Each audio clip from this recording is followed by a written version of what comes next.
Hello. Doctor साहेब नमस्कार. हा नमस्कार बापू, काय चाललंय? बस काही नाही, तुमच्याच फोनची वाट पाहत होतो.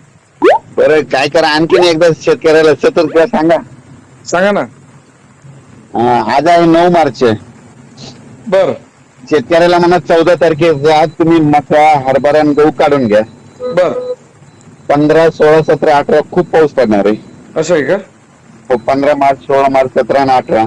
बर बर बर बर त्याच्यानंतर तसं तर वातावरण 26 तारखेपर्यंत खराबच आहे.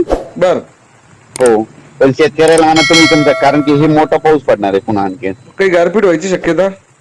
गारपीट आता यावेळेस तुमचा उत्तर महाराष्ट्राकडे नाही, आता यावेळेस पूर्व विदर्भ, आपलं तेलंगणा आणि पूर्व विदर्भ म्हणजे नांदेड, यवतमाळ तिकडल्या भागात होईल.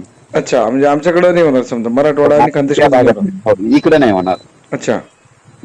गारपीट आता तिकडे होईल, कुठं तेलंगणा, आपलं यवतमाळ, नांदेड, बिलोली तिकडल्या भागाकडे खाली बर बर बर आमच्याकडे पाऊस पडणार. पाऊस पडणार, म्हणतात कन्फर्म येणार आहे पाऊस. बर मी सगळ्या शेतकरी बांधवांना निरोप देतो तुमचा. आणि एवढं काय झालं, त्या दिवशी एक लग्नाची तारीख आहे, 17 तारीख. बर तर सगळ्यांना म्हणजे लग्नाची कसं आहे, वेळ लावून घेतलं तर जमून जाईल म्हणायचं सगळ्यांना. बर बर बिलकुल 100% सांगतो. चालेल. पाऊस येणार कन्फर्म आहे, त्याला तर रोखू शकत नाहीत आपण. Okay sir, okay, thank you.